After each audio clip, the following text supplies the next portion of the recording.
पटना में ऐसी चीज़ भी मौजूद है जिसके बारे में हम लोग बहुत कम सुनते हैं, बहुत कम जानते हैं। तो ज़रूरत है कि चीज़ों को एक्सप्लोर करें। ये देखिए तकरीबन 80 फीट से ज़्यादा ये लंबा है। तो अभी एक लंबा रास्ता हम लोग तय करके अभी बाहर निकले हैं और अभी हम बिहार की राजधानी पटना में हैं। और अभी हम जिस जगह खड़े हैं ये एक खानका है, खानका शाह अर्ज़ा। ये खानका पटना के सुल्तानगंज थाने में मौजूद है। लेकिन इस जगह को जहाँ पर एग्जैक्टली हम खड़े हैं, इस इलाके को जिस नाम से जाना जाता है वो नाम है दरगाह। यानी आप किसी से भी पटना में कहेंगे कि मुझे दरगाह जाना है तो वो आपको इस इलाके में लाके खड़ा कर देगा। ये जो इलाका है, ये जो कैंपस है, बहुत बड़ा, बहुत ही वसी है और ये आज से तकरीबन 400 साल पुराना खानका है। और इसकी जो बुनियाद है वो आज से 400 साल पहले यानी मुग़ल बादशाह जहांगीर के दौर में पड़ी थी। लेकिन ये जो खानकाह उरूज पे पहुंची है वो उनके बाद, यानी जैसा हम सभी लोगों को पता है कि अकबर ने एक नया दीन शुरू किया था जिसका नाम था दीन इलाही। बाद में उनके बेटे जिनका नाम जहांगीर है उन्होंने भी उसे इंडोर्स किया, जिसके बाद बहुत सारे औलिया कराम, सूफ़ी, बुज़ुर्गान दीन, उलमा, उन्होंने उनके ख़िलाफ़ मोर्चा खोला था।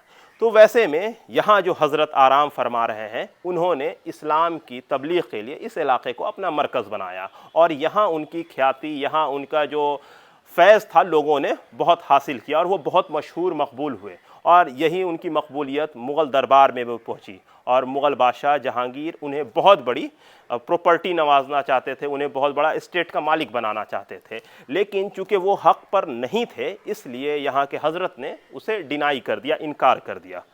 और यहाँ के जो सूफ़ी बुज़ुर्ग थे, तो जैसा मैंने आपको पीर दमड़िया में दिखाया था कि वहाँ के जो सूफ़ी ऑर्डर के जो बुज़ुर्ग हैं वो गोश्त वग़ैरह नहीं खाते थे, वो लोग ज़्यादातर शाकाहारी खाने पर यकीन रखते थे। उसकी एक वजह थी कि हिंदुस्तान की जो बड़ी आबादी उस वक्त थी वो गोश्त नहीं खाती थी। तो औलिया कराम और बुजुर्गान दीन का एक काम था कि जैसी बड़ी आबादी है उनके अंदर जाके तबलीग करना, उनके अंदर जाके दीन की दावत देना। तो आप कई ऐसी चीज़ को वो लोग फॉलो करते थे। तो उसी वजह कर यहाँ के जो शुरुआती जो बुज़ुर्ग थे वो गोश्त वगैरह बिल्कुल ही नहीं खाया करते थे। और सेम तो यहाँ पर जब आप सभी लोगों को पता है कि बादशाहत के लिए रेगुलर जंग वगैरह हुई है, लोगों ने बगावत किया है, तो जो खुर्रम है जिनको हम शाहजहां के नाम से जानते हैं, उन्होंने अपने वालिद से बगावत की। तो वो अलग अलग इलाके में होते हुए वो पटना पहुँचे थे और यहाँ जो बुज़ुर्ग हैं उनसे उन्होंने दुआएँ ली थी, जिसके बाद वो बादशाह बनते हैं। तो ये एक इस खानका से एक हिस्ट्री जुड़ी हुई है। और जहाँ तक इस खानका की बात है तो ये जिस जगह है, आप हमारे आसपास पूरा ये माहौल देख रहे होंगे तो बहुत कम देखने को मिलता है। और ये प्रॉपर आज से कई सौ साल पुरानी बनी हुई इमारत है। और इसकी खूबी है इस खानका की कि आमतौर पर खानका में क्या होता है कि एक बुज़ुर्ग की कब्र होती है, आस्ताना होता है, इसके अलावा उनका बनाया हुआ खानका होता है, कुछ तबर्रुकात होते हैं। लेकिन ये जो खानका है अपने में यूनिक है। इस खानका के साथ जुड़ी हुई एक तारीख़ी मस्जिद है 3 गुंबद की, आज भी मस्जिद मौजूद है।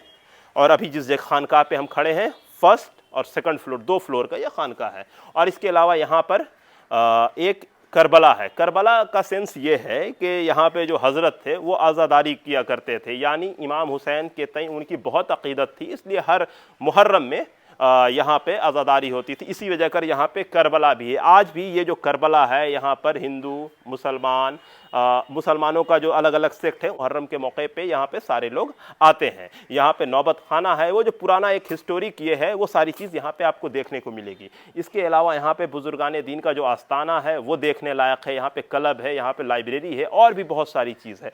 तो हम आपको बेसिकली अपने इस वीडियो के ज़रिए वही दिखाने की कोशिश कर रहे थे कि बेसिकली हमारे यहाँ, हमारे मुल्क में, हमारे स्टेट में, हमारे शहर में एक से एक यूनिक हेरिटेज है जो छुपा हुआ है, लोग उसके बारे में नहीं जानते हैं। तो हम अपने वीडियो के ज़रिए वही कोशिश कर रहे हैं कि आप लोगों को उससे रूबरू कराएं।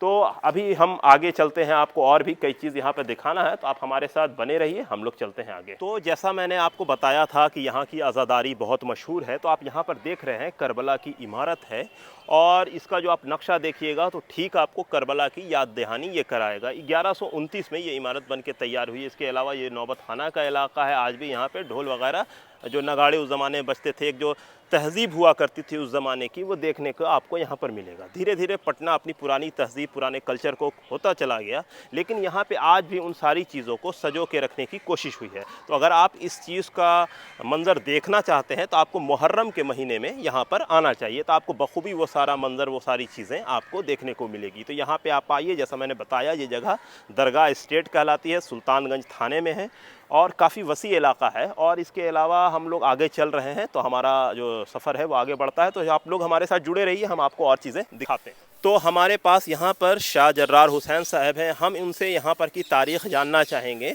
कि यहाँ पर की बेसिक तारीख़ क्या है। तो जैसे अभी हम जहाँ पे खड़े हैं तो यहाँ ये किनका आस्थाना है, कौन से बुजुर्ग हैं यहाँ? हज़रत दीवान शाह रज़ा रहमतुल्लाह अलैह का ये आस्थाना हुआ और वही यहाँ पे आराम फरमा है। अच्छा, तो यहाँ पर बहुत सारे मतलब इसी तरह से बहुत सारे मकबरा है, तो वो मतलब बेसिकली मेन जो बुज़ुर्ग थे जिनकी वजह कर ये इलाका आबाद हुआ और यहाँ पर के लोगों ने यहाँ पर मतलब आबादी जो दिखती है, तो इसमें जो हज़रत हैं तो मेन हज़रत मतलब हज़रत शाहजहाँ का जो मकबरा है, जो मज़ार है जिनसे ज़्यादातर लोगों की अक़ीदत है, तो वो ये है। उसके बाद जो कब्र यहाँ पे वो किन लोगों की है? वो आगे आप जब चलेंगे तो शाह शुजावल शाह रहमतुल्लाह अलैह की कब्र है और भी लोगों की कब्र है। शाह हैदर अली शाह के आपको मकबरा मिलेगा, शहबाज गरीब नवाज़ रहमतुल्लाह अलैह का मकबरा मिलेगा। ऐसे ही बहुत सारे जो इतने सज्जादगान गुजरे हैं उन तमाम लोगों के आपको मकबरा मिलते चले जाएंगे। अच्छा, तो ये स्ट्रक्चर की तारीख़ क्या है कि किनके दौर में ये स्ट्रक्चर बना है? ये स्ट्रक्चर आपको बेसिकली आप देखें तो जहांगीर के बादशाह जो थे शायद उनके मेडिवल में शायद ये स्ट्रक्चर बना है। अच्छा, तो यहाँ पे मैं चलो चाहूँगा कि आप हमें और उस तरफ लेकर चलें कि यहाँ पे और क्या क्या चीज़ें हैं, तो जिससे एक बेसिक आइडिया हम लोगों को हो जाए कि ये जो इलाका है ये दरगाह मोहल्ला भी कहलाता है। तो ये दरगाह मोहल्ला कहलाने का बेसिक वजह ये है कि यहाँ पे हज़रत की दरगाह है, ये एक वजह है क्या? जी बिल्कुल, ये दरगाह अपने आप में एक नायाब है क्योंकि ये पटना के बीचों बीच बिल्कुल कल्ब में ये दरगाह मौजूद है, जो कि अपने आप में एक नायाब भी है और अपने आप में एक बहुत खूबसूरत भी महसूस कराती है। तो इसलिए इसको दरगाह के नाम से जानते हैं क्योंकि यहाँ पे दरगाह मौजूद है हज़रत का, तो लोग आते चले गए और दरगाह के नाम से इसको जानते चले गए और उस के बाद ये दरगाह का नाम इसका उसके बाद पड़ गया। अच्छा, तो ये जानना था कि यहाँ पर ईदगाह है, मस्जिद है, तो ये यहाँ की कमेटी इसकी मतलब इसका इतना मेंटेनेंस इसका किस तरह से होता है? वो यहीं से होता है क्योंकि ये जो दरगाह है ये काफ़ी वसी का इलाके में फैला हुआ है। क्योंकि आप बिहार के अंदर में देखेंगे तो शायद बिहार शरीफ में सोगरा वक्फ स्टेट के बाद दरगाह स्टेट ही आती है और उसी स्टेट में जो है ये सारा चीज़ आपको करबला भी फैला हुआ है, दरगाह भी है, ईदगाह भी है। ईदगाह भी आपको सबसे वसी ईदगाह है जो कि हर साल ईद नमाज में लगभग 10,000 लोग नमाज यहाँ अदा करते हैं। तो काफ़ी ह्यूज आपको एक मजमा देखने को मिलेगा यहाँ के नमाज में। तो ये जैसे ये हज़रत दीवान शाह रज़ा रहमतुल्लाह अलैह की ये कब्र आस्ताना हुआ, तो ये जो सामने अगर हम ये स्ट्रक्चर देख रहे हैं तो ये यहाँ पे कौन से बुजुर्ग आराम फरमा ये हैं? हज़रत के खलीफा हुए हैं शाह शुजावल शाह रहमतुल्लाह अलैह, उनका मकबरा है, आपको देखने को मिलेगा। अच्छा, तो यहाँ पे एक बुजुर्ग और गुजरे हैं जिनका नाम शाह बसंत था, जो इनके खलीफा या मुरीदों में से थे, तो वो कौन थे ज़रा उनके बारे में? वो शाह बसंत वो उन्हीं के खुलफा थे, उनके मुरीद में से थे जो कि ईमान लाए थे, एक गैर मुस्लिम तबके के थे जिन्होंने जब हज़रत ने बोला कि एक बाछे से दूध लेके आने के लिए, तो वो उन्होंने हज़रत से चौंकते हुए पूछा हज़रत एक बाछे से दूध, तो हज़रत के कहने पे जब वो गए और बाछे से दूध जब निकाला तो उसमें से दूध निकल गया। तो ये देखते हुए उन्होंने ईमान ले आया और ईमान लाने के बाद उनसे मुरीद हुए और उसके बाद जो है तो वो कहाँ आराम फरमा रहे हैं? वो भी इसी कैंपस में आपको मिलेंगे उनका मकबरा। अच्छा अच्छा, तो ये देखिए सामने अगर स्ट्रक्चर देख रहे हो तो यहाँ पे ईदगाह की तरफ हम लोग आ चुके हैं।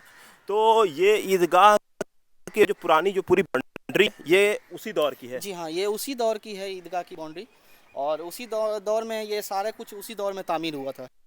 रिनोवेशन का काम जो है वो हमेशा से चलता आ रहा है। तो जैसा आप ये देख रहे होंगे हमारे सामने यानी पश्चिम की तरफ यहाँ पे ईदगाह आपको देखने को मिल रहा होगा। तो यहाँ पे कतबा वगैरह भी लगा है, तो हम चाहेंगे कि आप ज़रा कतबे को अगर नज़दीक से दिखाते हैं, से जिन लोगों को इसकी हिस्ट्री जानने के शौक़ है तो वो इसे पढ़कर समझकर देख सकते हैं। तो इसमें बखूबी इसे दिखाने की कोशिश की गई है। तो कतबे की वजह कर लोग बखूबी किसी भी जगह की हिस्ट्री का अंदाज़ा लगा सकते हैं। तो आप ये जो पूरा इलाका, ये जो पूरा खित्ता देख रहे हैं, ये दरगाह एस्टेट का हिस्सा है। और इस दरगाह एस्टेट के अंदर ईदगाह है, मस्जिद है, मकबरे हैं, लाइब्रेरी है, करबला है, और इसके अलावा जो खानका है सो है ही है। तो काफ़ी बड़े खित्ते में फैला हुआ है और ये बिहार की राजधानी पटना के बीचों बीच यानी सेंटर में है। तो ये अपने में एक यूनिक है और पिछले 400 साल की तारीख़ ये पूरा जो दरगाह है वो अपने में समेटे हुआ है। तो पटना शहर में अगर आप कभी आते हैं तो यहाँ ज़ियारत के लिए ज़रूर आएँ। बुजुर्गान दीन की कब्र है, यहाँ से आप फैज़याब हो सकते हैं। इसके अलावा बहुत सारी ऐसी चीज़, अगर आपको हिस्ट्री, आर्किटेक्चर और अलग अलग चीज़ों से मोहब्बत है तो आप यहाँ पर आ सकते हैं। तो हम आपसे एक चीज़ और जानना चाहेंगे कि अगर हमारे कोई ऑडियंस हैं आपके यहाँ या ज़ियारत करने आते हैं तो वैसा कौन ऐसा मौका है जिसमें वो आए तो ज़्यादा अच्छे से यहाँ से फैज़याब हो सकते हैं? देखिए, हमारे यहाँ दो तारीख़ जो है वो काफ़ी अपने आप में नायाब है। एक होता है रबी अव्वल का महीना, जो कि 9 रबी अव्वल को जो तमाम तबरुकात की ज़ियारत कराई जाती है, और एक होता है मुहर्रमुल हराम का महीना। तो मुहर्रम में भी 1 मुहर्रम से 12 मुहर्रम तक आज़ादारी चलती है, और 7 मुहर्रम से जो है अलमदारी का भी सिलसिला शुरू हो जाता है। उसमें भी आप ऑडियंस आ सकती है, लोग आ सकते हैं यहाँ। तो यही दोनों महीने में ज़्यादातर ये होती है। और ये सबसे नायाब होता है हज़रत के उर्स का तकरीबात, जो कि 3 ज़िलहिज्जे को होती है। अब वो उसमें भी लोग आ सकते हैं, उसमें भी ज़ियारत का मौका जो है काफ़ी अपने आप में नायाब है, क्योंकि हज़रत का उर्स जो होता है काफ़ी वसी तरीके से उनका उर्स मनाया जाता है। तो तमाम लोग जहाँ जो उनके मुरीद हैं, उनके सिलसिले से जो है जुड़े हुए हैं, और उनके जो चाहने वाले लोग हैं, तमाम लोग जो है बंगाल से, यूपी से, बिहार से, तमाम झारखंड से लोग आए तशरीफ़ लाते हैं। तो जैसा देखा कि हज़रत ने भी बताया कि यहाँ पर किस तरह से सारे लोग आते हैं। तो अगर आप यहाँ पे आना चाहें तो आपको मैंने पहले भी बताया है कि ये पटना शहर का सुल्तानगंज थाना है, आप दरगाह एस्टेट का कि आप यहाँ पे आ सकते हैं। इसके अलावा कोई रिसर्चर यहाँ पर पहुँचना चाहता है कि यहाँ के आर्किटेक्चर, इमारत, उसको देखने के लिए, तो आप यहाँ पर आ सकते हैं। यहाँ पर आप आइए, लोगों से मिलिए, बात कीजिए और चीज़ों को समझने की कोशिश कीजिए। तो एक कोशिश थी हमारी कि हम आपको इस वीडियो के माध्यम से पटना शहर के अंदर बहुत सारी जो इमारत है जो खोई हुई है, जिसे लोग नहीं जानते हैं, जिसे लोग नहीं देख पाते हैं, वो आपको बताने की कोशिश करें। क्योंकि आमतौर पर लोग खानकाह को सिर्फ ऐसे रिलीजियस प्लेस देख के इग्नोर करके चले जाते हैं, लेकिन हर चीज़ की एक तारीख़ होती है। ये वो जगह है जहाँ शाहजहाँ जैसे बादशाह आ चुके हैं, यानी जिससे आप अंदाज़ा लगा सकते हैं जिस इंसान ने हिंदुस्तान को ताजमहल, लाल किला जैसी इमारत दी है, उन्होंने यहाँ के जो बुज़ुर्ग हैं उनसे दुआएं ली और हिंदुस्तान के बादशाह बने। और इसके अलावा यहाँ पर एक चीज़ और है, तो वो अभी हम आपको जाते हुए वो दिखाएंगे। वो स्ट्रक्चर वो है कि जब रास्ता गुजर रहा है और उसके ऊपर खानका है, तो ये अपने में एक यूनिक चीज़ है। उसको बेसिकली यहाँ पे आम लैंग्वेज में क्या कहते हैं?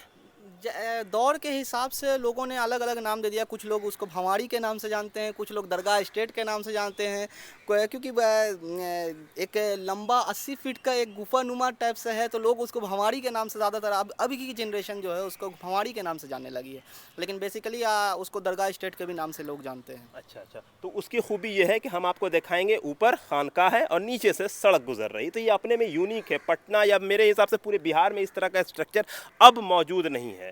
और तो चलिए हम लोग अब उसके साथ अपने वीडियो को कंक्लूड और एंड करेंगे। शुक्रिया। तो ये आप जो देख रहे हैं कि अभी हम जहाँ से गुज़र रहे हैं, तो ये ऊपर में खानका है और नीचे से ये सड़क गुज़र रही है।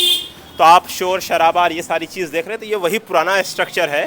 तो हम यही आपको दिखाने की कोशिश कर रहे थे कि पटना में ऐसी चीज़ भी मौजूद है जिसके बारे में हम लोग बहुत कम सुनते हैं, बहुत कम जानते हैं। तो ज़रूरत है कि चीज़ों को एक्सप्लोर करें। ये देखिए तकरीबन 80 फीट से ज़्यादा ये लंबा है। तो अभी एक लंबा रास्ता हम लोग तय करके अभी बाहर निकले हैं। तो ये पूरा जो इलाका है वो दरगाह एस्टेट कहलाता है, दरगाह शारजा से जुड़ा हुआ है। हमारी एक कोशिश थी कि हम आपको पटना शहर की अलग अलग हेरिटेज इमारत दिखाएं। इसी में एक कोशिश थी कि हम आपके सामने दरगाह शारजा आए, यहाँ की स्टेट को आपको दिखाया। तो यहाँ पे हमारे साथ देने के लिए दो सिनेमाटोग्राफर मुदस्सिर नज़र और सैयद इरफान अहमद मौजूद थे। तो कैमरामैन मुदस्सिर के साथ मैं उमर अशरफ, हेरिटेज टाइम्स के लिए। तो दीजिए हमें इजाज़त। बहुत बहुत शुक्रिया।